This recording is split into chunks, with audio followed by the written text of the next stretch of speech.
তোমরা সবাই কেমন আছো? আশা করি তোমরা সবাই খুব ভালো আছো আর আমরাও অনেক ভালো আছি। তো দেখতেই পাচ্ছ যে আমার বর হচ্ছে চালের গুঁড়ি চালছে। তো চালের গুঁড়ি চালছে মানে তো বুঝতেই পারছো যে পিঠে হওয়ার আয়োজন হচ্ছে। তো ওকে দিয়েই আমি চালের গুঁড়িটা করাচ্ছিলাম, কারণ আমি আমার ছেলেকে নিয়ে বসেছিলাম, কারণ আমার ছেলে জেগেছিল। তো তার জন্য ও আমার চালের গুঁড়ি করে দিয়ে আমাকে সাহায্য করে দিল। তো তারপর বিউলির ডালটা বেটে দিয়েছিল, তো সেই সব নিয়ে আমি বসে পড়েছি। এখন দেখতেই পাচ্ছ চালের গুঁড়িটাকে মাখাবো বলে আজ করব সরু চাকলি পিঠে। তো কালো খেজুরের গুড় কিনে এনেছিল বাজার থেকে, তো সেটা ছিল, তার জন্যে আমার বর বলছিল একটা কিছু পিঠে বানাতে। তো আমার ছেলেকে নিয়ে তো এখন অন্য পিঠে বানানো সম্ভব না, তার জন্য ভাবছিলাম সরু চাকলি পিঠেটাই সহজ হবে। তো তাই সেটা করতেই বসে গেছি ঝটপট। আর আমার ছেলে দেখতে পাচ্ছে আমার বরের কোলে এখন বসে আছে, আমি এখন পিঠে গোলাটা গুলছি। তো তারপরে গুলে টুলে নিয়ে আবার এখানে চালতার আচার বানিয়েছিলাম, তো সেটা আমার বরকে দিলাম, বললাম যে টেস্ট করে বলো যে কেমন হয়েছে। তো আমার বর তো টেস্ট করছিল, করে বললো ভালো হয়েছে।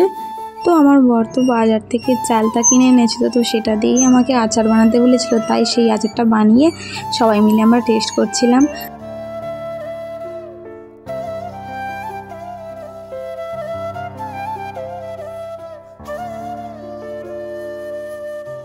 তো তারপর সন্ধ্যের আকাশটা কত সুন্দর হয়েছিল একবার দেখো। তো সেটাই তোমাদের সাথে একটু শেয়ার করলাম। আর এই দেখো হচ্ছে চালের গোলাটা গুলে রেখে দিয়েছিলাম পিঠেটা বানাবো বলে, আর এখন চলে এসেছি পিঠে বানাতে। এই দেখো প্রভু যেরকমভাবে ধোসা বানায় না, ওইভাবেই বানাতে হয়।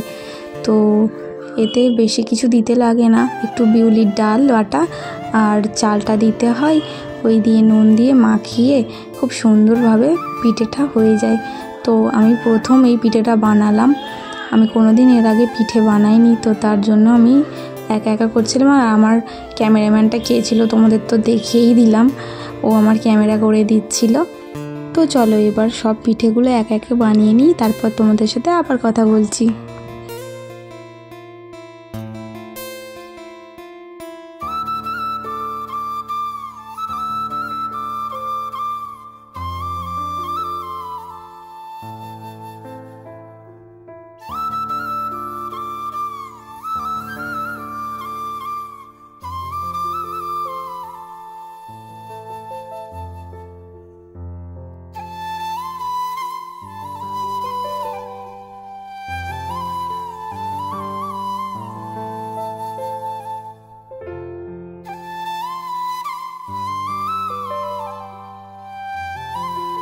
তো দেখতে দেখতে আমার মোটামুটি এখানে পিঠে ভাজা হয়ে গেছে।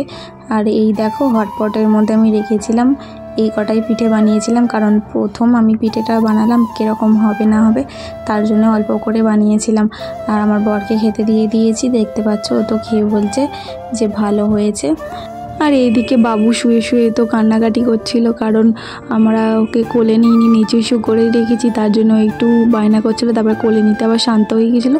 আর এই দেখো আমি পিঠে নিয়ে বসে পড়েছি। তো চলো আজের মতো ভিডিওটা এতটুকুই, টাটা।